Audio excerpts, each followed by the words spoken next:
Welcome, everyone. My name is Jen Hicks. I'm the Director of Communications and Outreach with Maine Woodland Owners. We are a membership organization that provides advice and resources for those who own a small amount or up to 1,000 or so acres of woods in the state of Maine.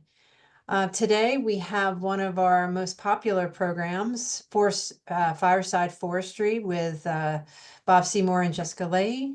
It's a Q&A for silviculture. It's a chance for woodland owners to ask their burning questions about forest growth or tree growth and forest health. And so this is a pretty open format. I like to call it the car talk of forestry because it can be a lot of fun just chatting away and hearing some real interesting and informed perspectives about forest management and tree growth and tree health. So today's program will have a mix of people, if they would like, to unmute yourself and ask your questions, and also to type in your questions in chat. Jessica usually catches those questions in the chat. I can as well and read them out. Just an introduction to our two Fireside Forestry, I guess you would call panelists, but I would say guests. Bob Seymour is a retired professor from the University of Maine School of Forest Resources and is a regular columnist for our newsletter that our members receive each month, our monthly newsletter. And he writes for the practical silviculture section of our newsletter. We pretty much, it's an incredibly valuable resource. I know that a lot of folks get a lot of knowledge from those articles. I recommend everybody finding his articles in our newsletter by going to our members page, becoming a member so you can get the password for the archives for the newsletter and just dive in. We also have Jessica Leahy. She's a current professor at the University of Maine and again in the School of Forest Resources. And Jessica, you are a professor of go ahead and tell me exactly the name. It's human dynamics. Nope, human dimensions and natural resources. And I've got one of the sweetest teaching assignments of any of the School of Forest Resources faculty. So in the fall, I teach environmental education, forest forensics, and tools for consulting foresters. And in the spring, I teach small woodlot management. So she has access to really smart students who have provided a lot of good value to woodland management efforts and woodland health efforts in Maine. So we are very appreciative of that. Okay, without any further ado, I'd love to open the floor. I hope to see a lot of questions in the chat. Again, make sure your chat box is open. Or go ahead and turn your video on, put your hand up, let me know, or just jump in to unmute yourself and jump in with your first question. But why don't we start with Bob, since we had a participant send a question ahead of this program, and he can go ahead and address that. It's from Ralph. Okay, I think this came from Ralph DeCasimo, I guess is his last name. I think he's in the chat here. Do you want to ask this personally, Ralph?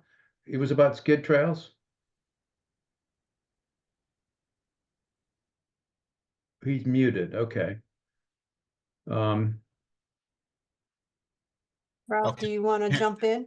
Can you hear me? I had to figure Yeah, go. go ahead and ask the question again, Ralph. I think that this is one of those big depends questions, right? Are these old trails rutted? Are they in good shape? Tell me about these trails. The trails are not very badly rutted. The topography of my land is very challenging. It's very hilly. It's very rocky.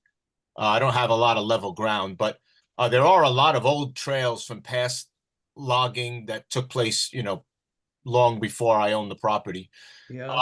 They're not rutted very bad. They are very overgrown with a lot of new growth, maybe, a lot of whips and, stuff that everything less than 2 inches in diameter, but lots of it. So I've been reclaiming the old trails. It's a lot of work, but it's enjoyable. I like doing it.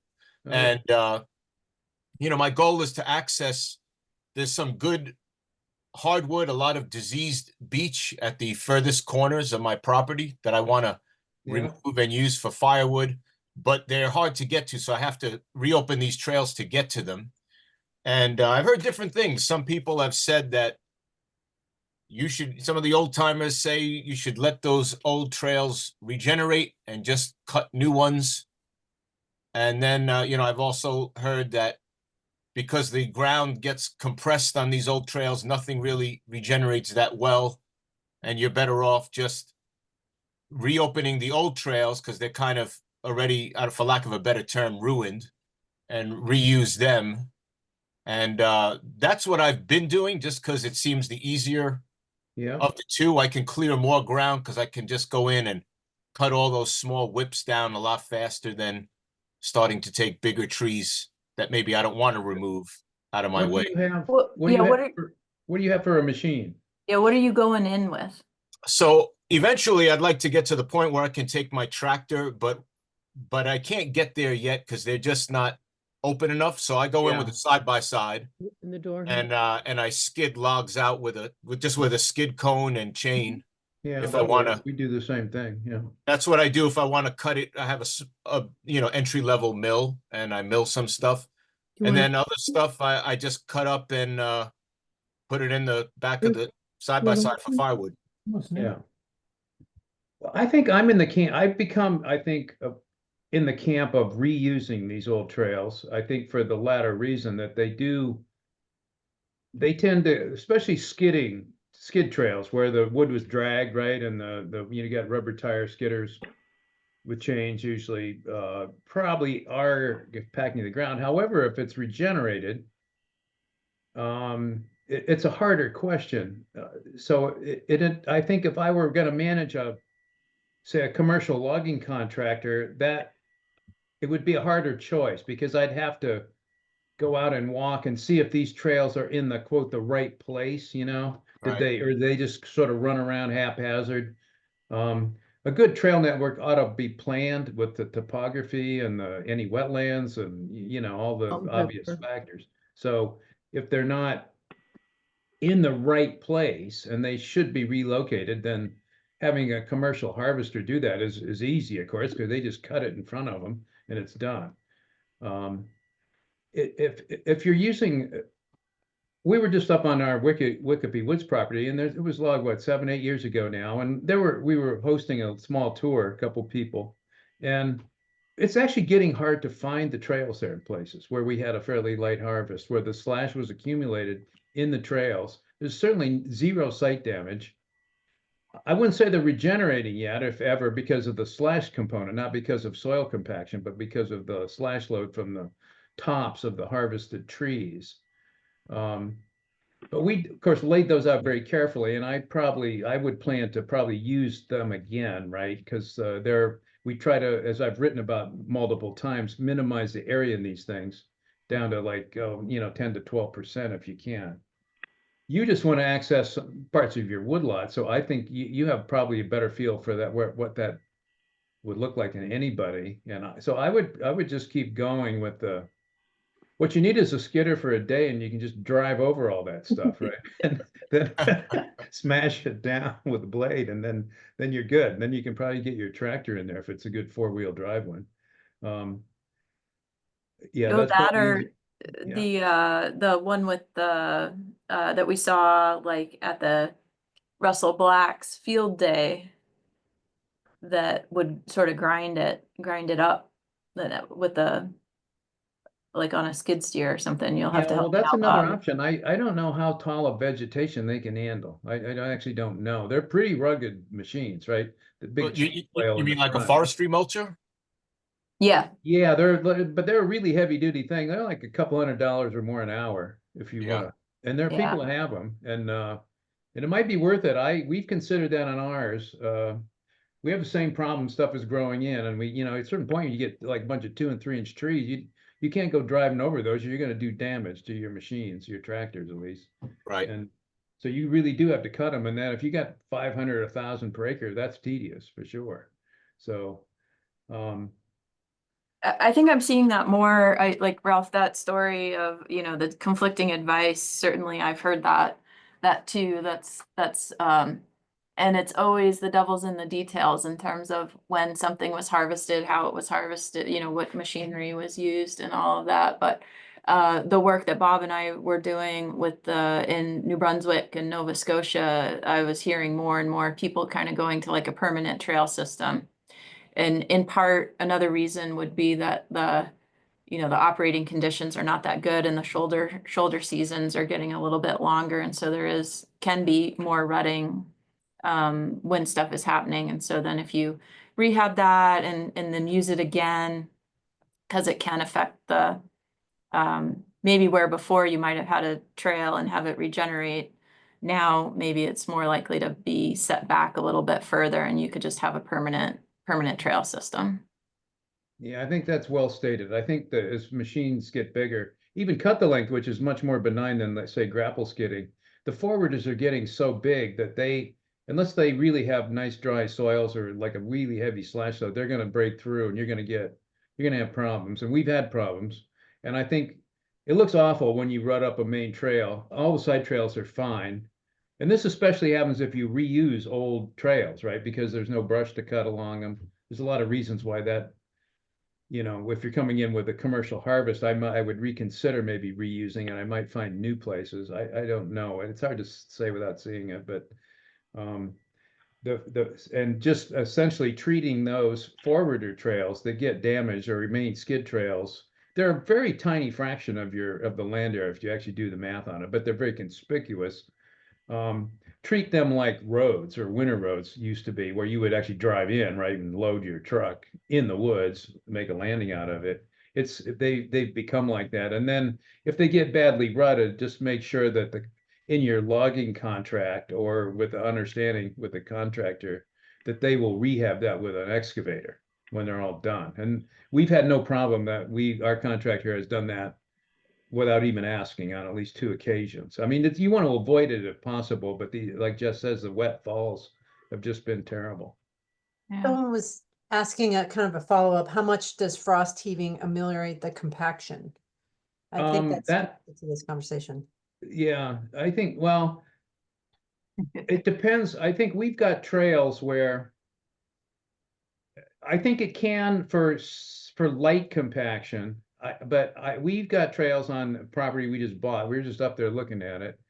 Multiple passes, you know, in an open winter with big grapple skidders, like the really big ones. And those, all the organic matter swept away, right? It's down to the sea horizon, the basal till and the hard pan, whatever you want to call it. And that's just naturally compacted from the glacier. So no amount of frost heaving is going to fix that in the short run. Maybe in about 200 years it will weather, something would grow on it. But if it's just like, you know, you get a little bit of rutting or something, and that will probably go away over time. Yeah.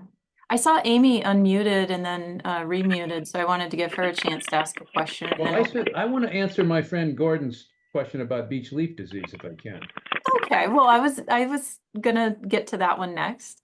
Well, okay, it's a segue into the fact that if I could just say, Gordon, wait about a week and you will see what I've written about it, because we just Brian Milikowski at NEF just hosted a meeting on this, and it was excellent. We had the scientists there, and then we went out on Bessie's land to look at what Chip had been doing in his beech-dominated stands.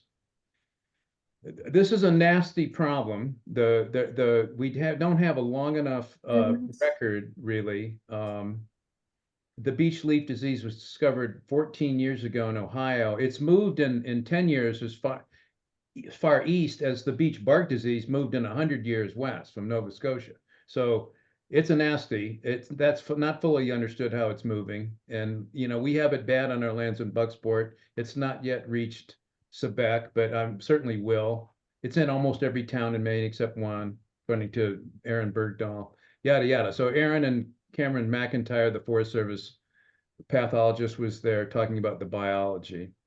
And I think there's been, while some people have claimed that they've had dead trees, I think they said that they have monitoring plots all through this range, and they have yet to observe any mortality. Certainly, the trees are not healthy. Now, the real problem, the real issue is almost nobody is. So the treatment that we have done, which is to remove completely the understory and harvest the beech bark disease trees from the overstory, treat the stumps with herbicide, so you eliminate both the understory foliage and the overstory disease component, leaving any resistant beeches. Okay, so if you've done all that right, then the final question is, okay, is this going to protect or have any beneficial effect on conserving the good genetics in these beech bark resistant ones that we've gone out of our way to save? And I think most foresters do the same thing. They may not go to the length of getting rid of the understory. I think so. Personally, the conclusion at the end of the day was, and I'll back up. People say, well, you just wasted all your money, right? You spent all this money and time and effort and blah blah blah, spent it brush sawing, backpack chainsawing out and spraying the understory. Now the beech bark disease is going to come along and kill it. You just wasted your time, and and I completely disagree with that. What's happening, and as we compare our land in Bucksport, where we've done this, and the neighbor who has not done it, is that the trees seem healthier. Now, this could just be anecdotal. The pathologist says it may be that we have not yet seen the full progression. That this phenomenon of that it's worse down in the understory and the lower branches than it is up in the sun could just be a phenomenon of you've only been there for 2 or 3 years. But there's a lot that's not understood. It doesn't seem to be an immediate nasty tree killer like the emerald ash borer, but it's certainly not doing these trees any good because it impacts photosynthesis. The trees have to refoliate. Then for some reason, I think the refoliated leaves are not inhabited by the nematodes, which is interesting, and that keeps them alive, I guess. So that the hope is, and this is supported without much evidence, that by removing, say, 95% of the beech foliage from a stand, all the diseased overstory and the understory that's interfering with your other hardwood regeneration, that may really inhibit the dispersal of the pest, just like it would for anything like that that's dispersing, right? Almost all, insects and everything do that. So if you remove a lot of those foliage, we're hoping that may confer some benefit to these scattered residuals. That could be a fool's errand. We won't know. We already have done the experiment. There's talk of putting in New York, I guess, mostly in Connecticut, of doing some new experiments on this, doing essentially what we've already done to see if it helps. And okay, another example would be good.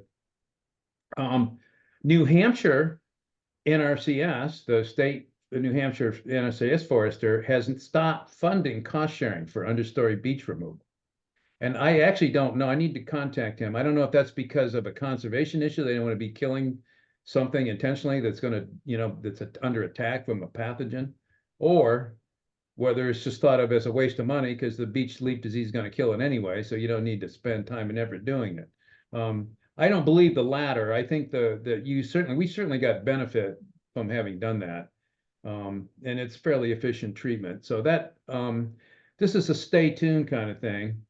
I mean, I think the keys are the mortality has not been documented yet. So I think I'm hearing among foresters, they're jumping to the conclusion that this is going to kill the beech. And so that is factoring into their decisions, but that is not yet not documented. So right. Don't count the beech out. Don't do something different just because you think that it might go the way of the ash trees or something. And then the classic, like in so many situations, good beech management is good beech leaf disease management. So it seems so, yeah. Do the right thing. Yeah. That's all we can go with. That's the working hypothesis, and it's just an hypothesis. And like all good scientists, we should look for evidence that hypothesis is wrong, not that it's right. So that's which we are doing. So we'll see. But again, stay tuned. So Brian and I have written a two-part article series. You'll read about the biology in this upcoming issue, and then you'll read more about the management, including what Chip has done in the following issue, the January issue, I guess. So stay tuned, Gordon. Good to hear from you. We'll do one more beach question and then we'll jump up to Eva's got a cool question about her land that was cut. She's the beach question is also from her, and she's asking about why you're spraying the understory beach, and do you believe that the understory beach are clones of the beach leaf disease infected upper story? So maybe you can talk about beach's response to being cut and why you're treating that. Okay, so it's long been known, and that this understory beach is just, it casts, if it develops into this dense canopy layer, 5 to 10 feet off the ground, it will completely inhibit regeneration of other species that you want. And it won't just go away, right? Maybe the leaf disease will knock it back some, but so you say BLD infected upper story, you mean, so they probably are, some of them are clones of the overstory, right? Because that is beach's nature. It suckers and sprouts from the root systems. The disease ones, so what we're trying to do, just to be clear, are save the ones that are resistant to the beach bark disease, the canker disease, right? The warts, Not yeah, the beach leaf disease. Now, we're hoping, and there's no evidence that those resistances are correlated. These resistant beach bark disease resistant trees could well be highly susceptible, right? There's been no beach, like even European beech, that's resistant to beach bark disease is highly susceptible to this nematode. So, time will tell. So we're doing the understory beach control for the usual old-fashioned silvicultural reasons that people have been doing it for decades and decades. So, and it's been very effective. The sugar maple started to come in, and it's so that part's all working. And if nothing else, we will have gotten a 5 or 10 year lead on the regeneration. We also like to hope that by leaving these scattered beaches, that they will then reproduce. If you have enough of them, they will reproduce sexually, and you will have progeny, seed origin progeny in the understory.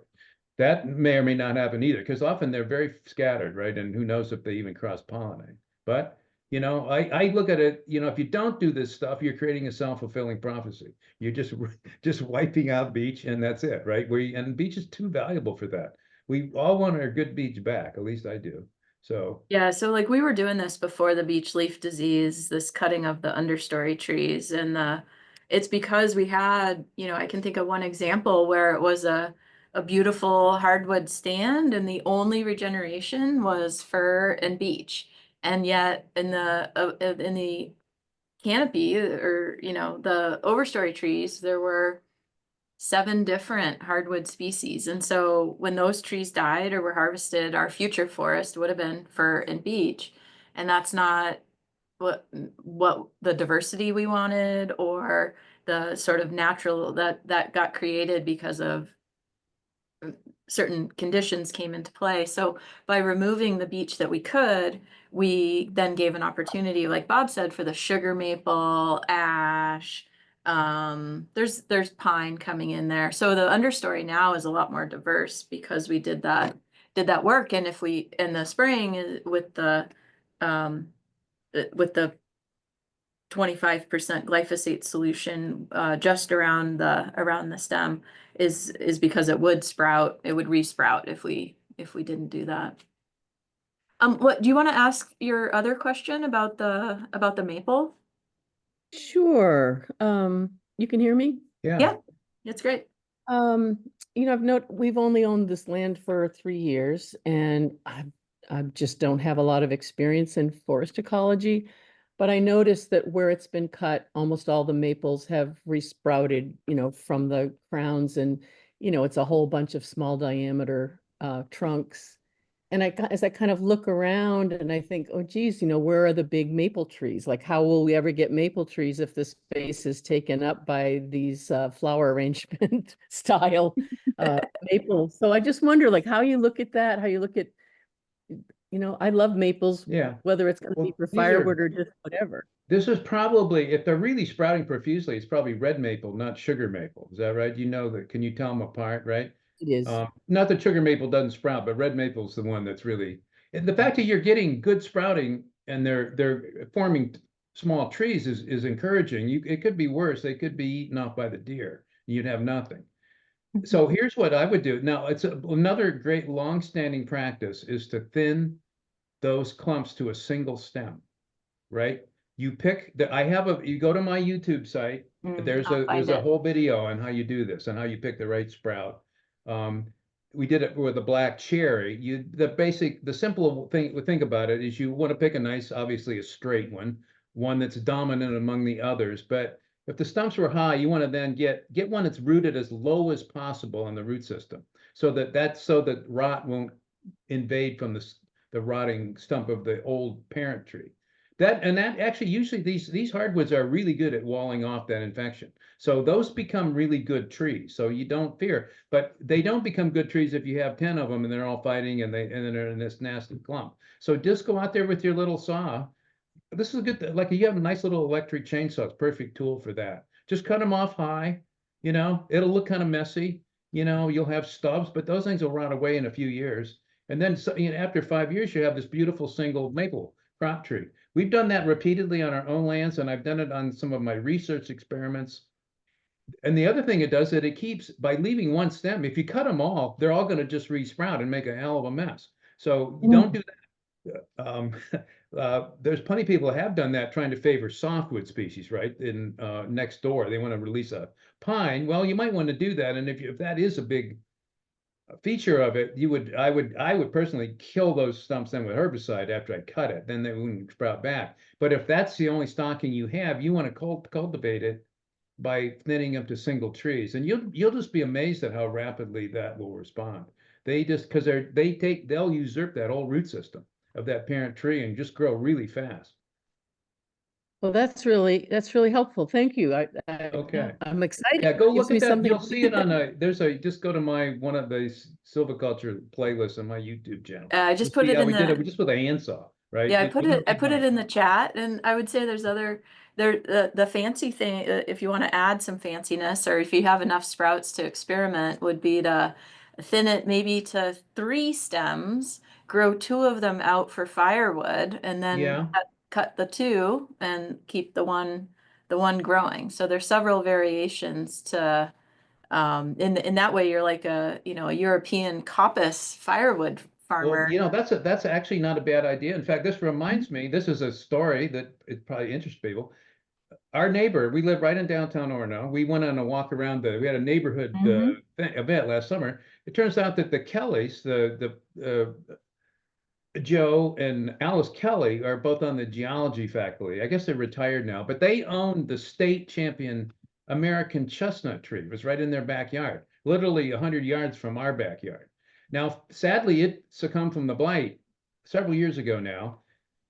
And they were wondering, being geologists and not foresters, because the thing is sprouted. Chestnut will sprout, big old stumps will sprout. They had probably just 20 sprouts coming out of this monster chestnut stump, and they didn't know what to do. It's like, what should we do? I said, well, I told them what I just told you, pick one sprout. But then I thought, well, if we pick one sprout and it dies, then the whole thing is gone. Maybe we should leave more than one. So I think we told them to leave 4, right? For the same reason, leave 4 out of 20 or whatever.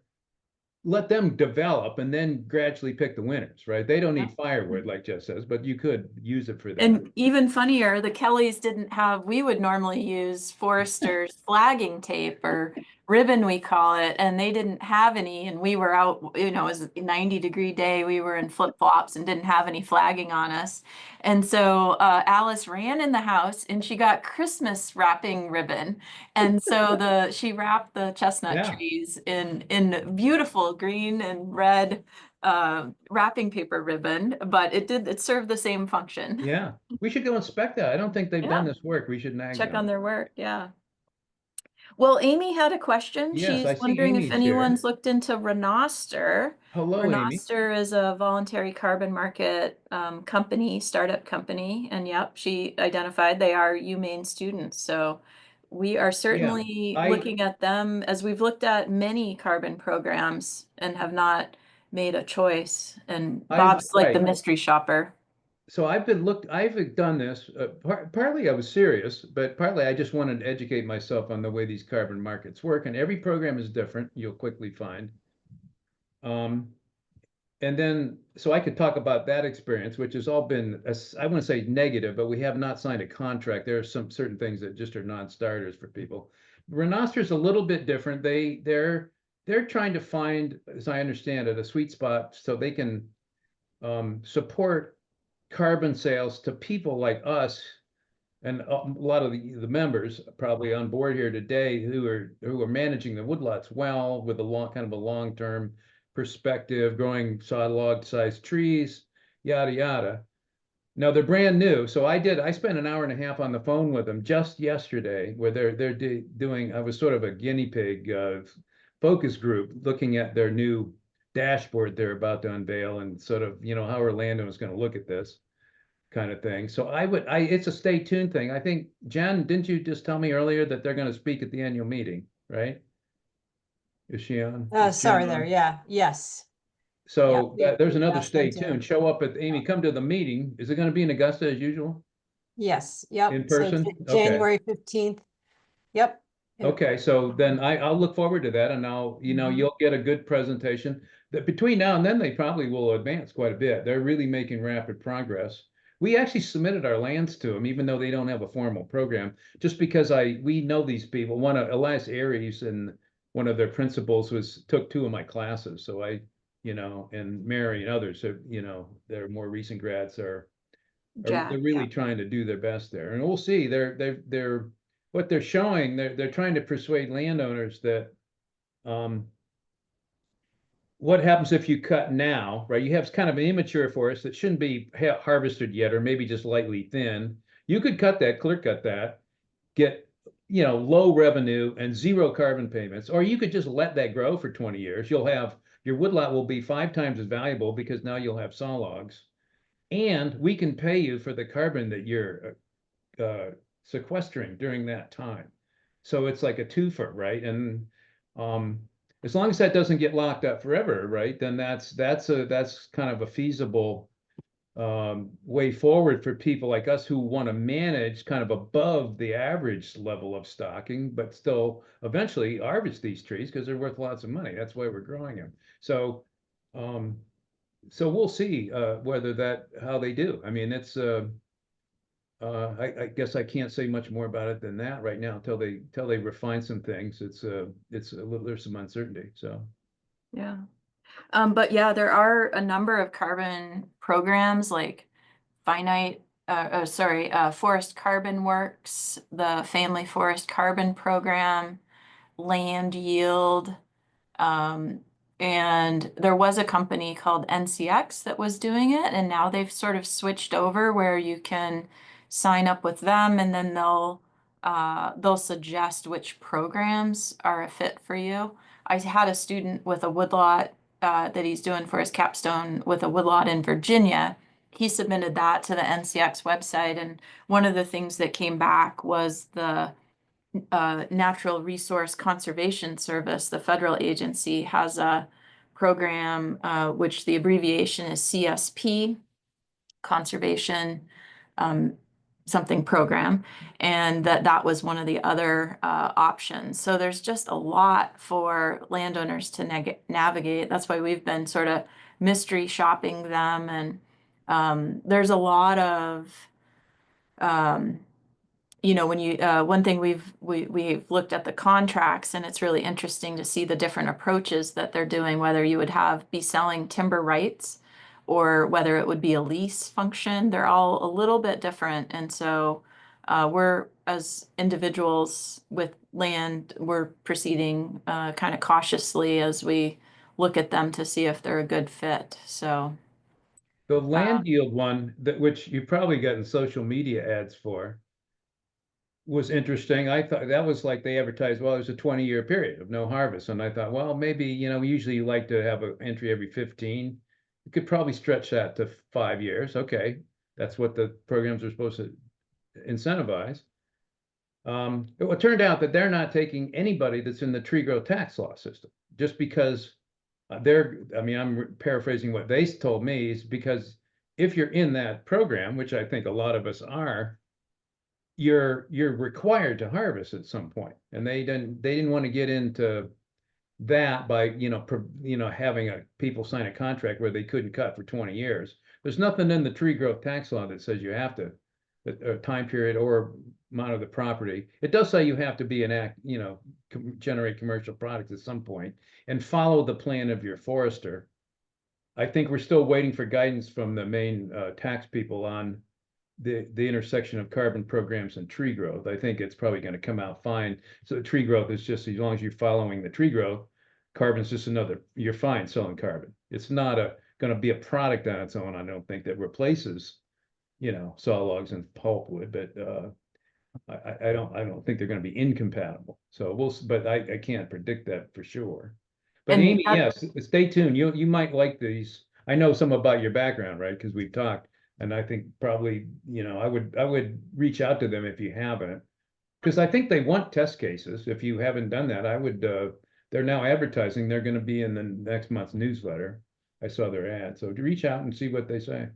And the other thing is, in January, in my University of Maine professor capacity, I have a PhD student, Felipe, and he's really interested in landowner responses to carbon program contracts. So if these would just be hypothetical programs, but it would be good information for like our climate forester with the state of Maine to know what landowners are thinking about carbon programs, the carbon programs themselves, like certain parts of these contracts may be negotiable, non-negotiable. If you want to sign up for one of those online focus groups, I put my email in there, and we'll be doing that in January. Yeah, it looks like I just answered Eva's question about how they mesh with each other. I think they're probably fine. What else do we have there? Yeah, well, we have Ralph's question about as he Thinning? thinks trees, what is a good target basal area per acre to shoot for, assuming it's mixed woods in northern Maine with a lot of fir? Is basal area per acre better than trees per acre? Okay, that when I taught this for a long time, I more often than not, as the trees get to like large pole, small saw log size, you're going to want to be using basal area. The reason for that is that it's almost directly related to the amount of foliage that the tree has, the crown area of the tree. Obviously, the bigger, the fatter the diameter. Everybody's observed that the crown is bigger. So that the crown, remember, is the factory. So that's what you're really managing to produce the wood that you're going to use for something later. However, when the stands are very young, and you can break in here and tell me how old these stands are. Can you do that, Ralph? I mean, are these mature stands or young sapling stands? They're mixed. There's a lot of pole size timber and bigger, and then there's a lot of young saplings growing in clumps all around them. All right. So for saplings, because the obvious problem with using basal area for saplings is that they don't have much, right? They're not very big. Right. So you can, if you have, I don't even know what the basal area of a 1-inch tree is, but you can have 1,000 of them and only have 5 square feet of basal area, which is one big 30-inch tree, right? So, and those are two very different things. So when you're talking about thinning sapling-sized trees, we almost always work backwards from a density or a number of trees per acre, right? So for if you're going to manage fir and spruce and things with small crowns for like small diameter commodity like studwood and commodity products, then you want probably 500 to 800 of those trees per acre. So 8 to 10 foot spacing would be good, right? So the spacing and numbers per acre, just because of the way the square math comes out, is the way to think about thinning sapling-sized trees. But once they get up in the canopy and they've self-thinned down to many fewer, a couple hundred trees per acre, then then basal area is better. So for mixed wood in northern Maine with a lot of fir, you'd want to keep that, basal area probably at least 80. It would depend on the hardwood softwood mix. The danger I would worry about, especially if you have a lot of fir, would be wind throw in the fir if you took it down lower than that. If it was pure fir, you would have you might even want to go even higher. But if you've got like maple and everything scattered around through it, then you can. I mean, of course, if your fir is merchantable, I would probably harvest as much as I could and save the longer live species. Well, that's what I'm trying to do. I'm trying to Yeah. take the fir out, Yeah. most of it, and leave the hardwoods, other than the beech that are there. Yeah. I have yellow birch growing, and Well, then, if you do that and the trees and you can leave species, for hardwoods, saw timber and pines like this too, because it has a wide crown, you really only need about 100 trees per acre. That's about a good tree when they're pole size, small log size, every 20, 25 feet. That's it, right? And that's going to look open to you if you do that thinning right when they reach like 6 or 8 inches. But trust me on that, those crowns will develop rapidly and close in, and all form nice saw logs usually. Now you could, if you're very active, and you could go to twice that, go like a 12 to 15 foot spacing and cut firewood, do future thinnings before you get your saw logs. That would, if you're really more hands-on that and you want some firewood, you can do it that way. So even there, I'm thinking spacing, right? But I'm mentally transferring that to basal area. You would want to, if you had a 10-factor prism, you'd want to be counting 7 or 8 trees probably. use it. 10 factors better than 20. Yeah, 20 is way too high for most silvicultural use. You can use that if you get in really dense softwood stands.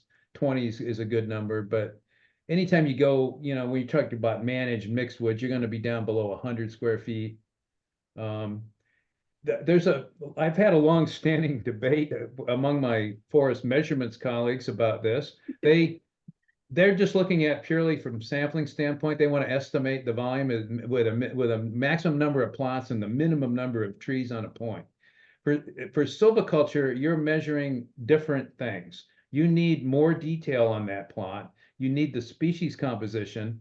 You need the range in diameters. So hence, I always, when I was teaching this, and I think Jess agrees, and a lot of people, Yeah. Never go above a 15 factor, right? When you're measuring for silvicultural prescriptions, 10 is better. Yeah. And Yeah. I also learned, and this I'm just commenting here with dismay lately, that NRCS is, and you're writing a quality NRSC, they've stopped requiring the foresters to measure the sapling sized trees unless you're in a sapling stand. I think that is just a bad mistake. They didn't ask me about this. A lot of people when they're cruising, they don't like measuring all these little trees. You don't have to measure that many of them. I don't know how you would ever make a prescription for an understory component of your stand if you didn't actually measure, or at least record something about the understory, but they've now abandoned that spec. I was just talking about how this was required, and all of a sudden the one NRCS guys, no, we don't do that anymore. No. Yeah, I'm making my students do it. So, I have this tension where I want to teach my students the NRCS standard. But, I think this is where I'm going to deviate, because I do think noting, at a minimum noting, if not with data, that understory makes a difference. Because if you do have a thinning or some other sort of intervention, the advanced regeneration that's there responds or doesn't. And it really makes a difference. That's right. Yeah. None of those So you beech treatments kinda we need to know prescribed, that. we couldn't have supported any of that without the understory data we collect. We Yeah. take a small fixed radius plot if you really want to do it right, but that Yeah. 8-foot radius plot, there's not that many trees on it. But Ralph, you should go buy yourself do you have any forest sampling tools? Do you have an angle gauge or a prism or anything? Not yet, but I've learned how to use it, and I'm Okay. going to buy one and get involved in that. Well, I would Yeah. buy, what I might consider buying instead of a prism is what's called a cruisall. It's a thing you wear on a chain. Yes, that's what up from. You actually have multiple factors with that, right? Depending on how you turn it. That's and why I what was you look. asking. They're a lot Woodland cheaper. Pro They don't has it. break if you drop them on the concrete, Right. because they're glass. Yeah. Get one of those and you'll like that. It's very, That's very what I'm gonna durable do. and useful. Yeah. A lot of foresters, that's all they have. Just a real quick follow-up, and then that'll be, as I thin those trees, you know, it's pretty densely wooded. There's not a lot of undergrowth. I have some red oaks that I really want to save because I hardly have any. So I want to open up around them and just release them. Do I have to worry about like sun scald because now they haven't had a lot of sun exposure and now suddenly opening it up? Or No. not How really? how tall are they? They're about 25 feet tall, about 6 inches diameter. Yeah, no, Oh, I would boy, not worry exciting. about that. They're not gonna. You might get what's called epicormic branches. If you really expose them heavily, you might get sprouts, water sprouts, they're sometimes called, popping out on the clear bowl. Although red oak, young vigorous red oaks, you know, they're not going to die. They'll thrive from the release. They're Oh, way good. better off being released than letting them just compete. Okay. Because this red oak is kind of intermediate in shade tolerance. So if it gets overtopped by things that are casting heavy shade, it can die or get really. The plus of it though is that it usually outgrows those trees, right? It's starting from scratch. So that yes, I would definitely promote that and release it. Release, Excellent. do a crown release on all sides of it. Just open up every competitor on the side. Just cut them. Mhm. You'll like Excellent. the result. Thank you very much. You're welcome. Well, let's have Olivia share her question, and maybe Yeah. Olivia, if you're able to unmute, it'd be also a chance to introduce yourself to the group because you're a resource for Maine Woodland owner members, and so I'm happy to have you here. Yeah, sorry, I'm fixing my camera really quick. There it goes. There you Can you are. see me? Yeah. Hello. So my question, I mean, it's something that I always think about periodically ever since like I started college and my undergrad stuff. So my undergrad degree is in conservation biology with a minor in urban forestry. And so I'm always just kind of thinking like as the climate changes, how are we going to adapt to that? And specifically, since I've accepted this role, how are we going to adapt or react to species range expansion or retraction in regard to climate change? So like as certain areas warm up or get colder and species start to kind of move along with that, obviously for trees and things like that, it's going to be spreading via animals like birds and deer and things like that. So is it a good idea, in your opinion, and why are we not, to kind of assist in that if it's expanding, if a species is expanding? So planting these species as their range is expanding, as we're learning and seeing that, or maintaining them in an area if their range is retracting due to climate change. And then how do you think that that will impact forest distributions and structures? How can it implications for the biodiversity and the forest makeup as they start to change and things like that? There's Tony D'Amato. You haven't been here that long, but Tony's a pretty famous silviculture professor at UVM. This isn't unique to him, but he promotes this 3-part strategy. Have you heard about this? Resistance. So there's resistance, hold the line, resilience, you know, create as diverse of native vegetation as you can with the species that are there. And then there's outright adaptation, the change, right? You know, start, you know, if you've got something that's offsite and short-lived and it's dying and it's not regenerating, maybe you need to start planting something that's growing south of us, right? So I think just like any strategy, I would never say do all of one of those things, right? So I think the advice I would give people is if you have really nice examples of, you know, mature hemlock or whatever, you know, mature anything that's looks like it's still growing fairly well, leave that alone or just thin it lightly or something. Don't mess with it much, right? That's the resistance reserve kind of strategy. Most of what we do on the managed landscape, if you're managing ecologically, is the middle one, the diversity, resilience. And these are my terms. I think maybe I got the one wrong for Tony. Doesn't matter. You get the idea, right?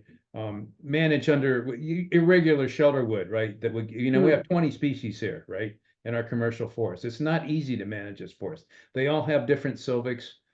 I've started to form opinions about which one that one reason we plant white pine and red oak is that they're adapted to south of us. They're just thriving right now. The range of those species and if you look at the paleo history, the pollen record 5,000 years ago. They were more common in central northern Maine than they are now. Presumably they will return if we continue to warm. So those will move maybe, and we can help that with the assisted migration. I probably, we could certainly put more money into that, but you have to have places to plant trees. You can't just go plant trees in the understory. They're not going to grow, right? You have to, it's planting as a whole comes as a package. I worry also too, and I worry what would be the signs of losing species. So we just remeasured our inventory plots on our champion tree farm. And what did we see? I think we saw like white spruce, which is a boreal species. There were this land that we have, which regenerated probably heavily to white spruce about 1900, when all the pastures were abandoned, 120 years ago. The forester that we bought the land from, made a good living cutting that white spruce for 40 years, right? And the old pasture spruce left us some really nice ones, and they just have. And we harvested some real big ones on a timber sale we had, left all those medium to size, smaller ones. It's hard to find one that's still alive. Many of them snapped off in windstorms. They loaded up and they just didn't seem adapted to that residual condition. And then the measurements of the ones we have alive haven't even grown much, right? So, and that was, I had to pick species. Okay, white spruce. Do not plant white. You can get white spruce out the yin yang to plant if you want. It grows well. It'll look nice for 20 years. It's probably out of its range right now, right? Do not do that kind of stuff. So maybe it's not necessarily knowing what the right thing is to do, but we may know some wrong things that we should avoid. And that would be planting.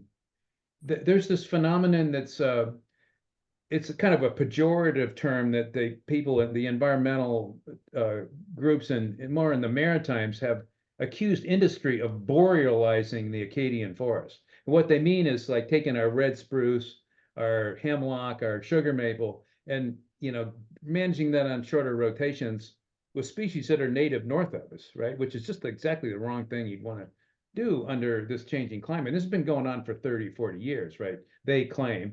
The actual evidence suggests that if this is happening, it's not a big deal, but whatever. So where you get industrial forestry, like Irving, for example, in northern Maine, plants, they're well along in their white spruce tree improvement. Now, up in northern Maine, it's white spruce may still be happy up there, right? And that may work. This strategy may work fine for them for 50 years without any negative impact. But all the white spruce I see down in this area, central Maine, is just a disaster. All these old trees they're going to be about 50 years old, and it's hard to find a healthy one. So then white spruce has pests. I mean, it could be something else, but aspen's the same way. Aspen's a boreal species, right? I would not be in the business of growing aspen here, even though, it seems to grow well. So the problem is these things that grow well when they're up to about age 30, and then they just kind of crap out, right? They stop growing well. We need to maybe have a more of a selective list of what to favor and what not to favor. But this is where your knowledge of Silvics and, pay attention with all these species. It's hard to generalize beyond, these guilds, right? This disturbance patterns. I did just put in and we're almost out of time, one of my favorite resources that I think it was written by Paul Catanzaro at UMass and Tony D'Amato and possibly some other, who's at University of Vermont, and perhaps some other co-authors. They have this publication on forest resiliency, and it is sound.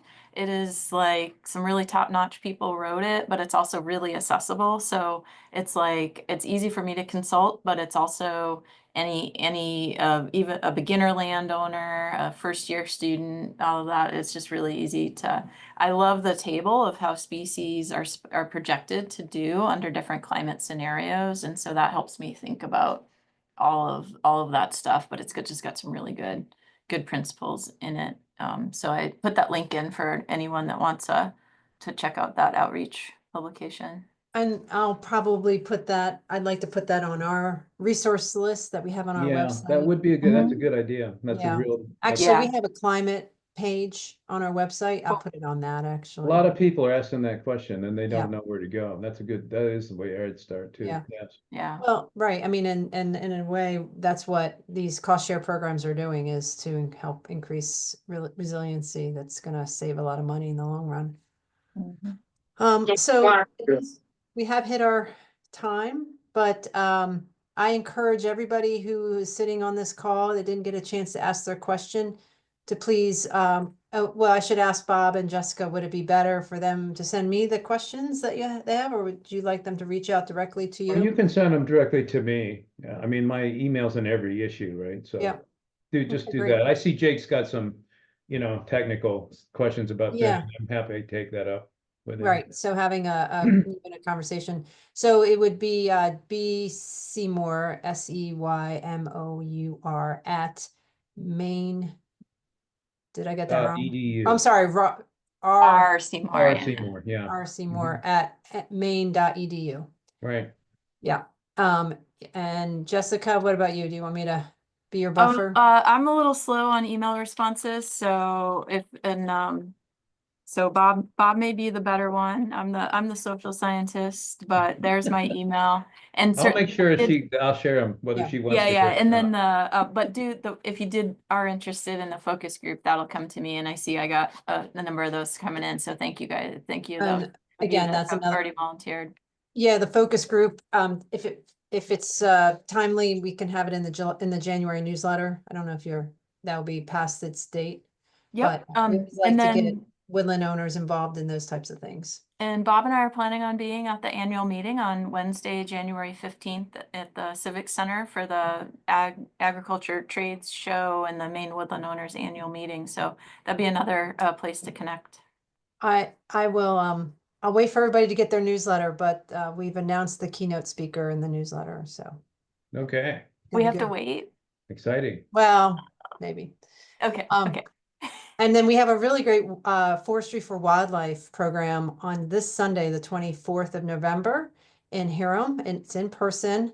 Going to walk the woods and actually work with the landowner on a plan that has been developed for her to do a forest project on her property that enhances wildlife habitat. So Yeah, that is free and open to the public, and information's on Maine Woodland Owners .org and /events. So please join us if you can, or just email me, Jen at mainwoodlandowners.org. And Olivia at mainwoodlandowners.org, and she's getting very smart about cost share programs. So she's your go-to if you have questions about cost share. And I see another person in Jessica's office. And just joining me is Eddie Nakami, who is our Working Lands Climate Corps member, focused on Southern Aroostook. So Ralph, Eddie could come for a walk around your woodlot, perhaps. I think you're probably within our zone of interest, and he's working on climate smart forestry stuff. I'm in northern Maine, though. Yeah, he's Southern Aroostook, so like. Oh, Southern Aroostook. I thought you said Southern Maine. Oh, no, I probably did, but I meant Southern Aroostook. Okay, All right, great. so that would be, yeah, Ralph's woods. And Ralph, we would like to have a tour of your woods now that you've been there a couple years, homesteading and doing your thing. So that's Eddie can actually, that's within Eddie's, like if Yeah. you wanted help Yeah, organizing an That'd event, be awesome. that's Eddie can help with that. Like if you need help with advertising or just day of kind of stuff, Good. or helping you plan a tour route ahead of time, you guys could walk it out and flag it and figure out what the stops are going to be. Yeah, I got to get busy on opening these trails. Oh, and Olivia's just reminded us that we are now, most of our programs are going to be eligible for SAF credits, forestry credits, just for Oh. those who need them. So Sunday's program is eligible for 2 credits, and Olivia's doing a cost share webinar in December 18th. And that will be eligible for, we're hoping that will be eligible for at least 2 credits. So let us know if that's something you folks need. We're going to try to do better at making sure that's available. All right, that was a lot Awesome. of Bye, everybody. housekeeping. Thank you, everyone. And we'll do this again. We try to do at least 2 or 3 during the winter season. So we'll see you again online. Yeah. Thanks, They're everybody. always fun. I've yet to be stumped. Yeah. Pardon the pun. Bye. All right. Bye.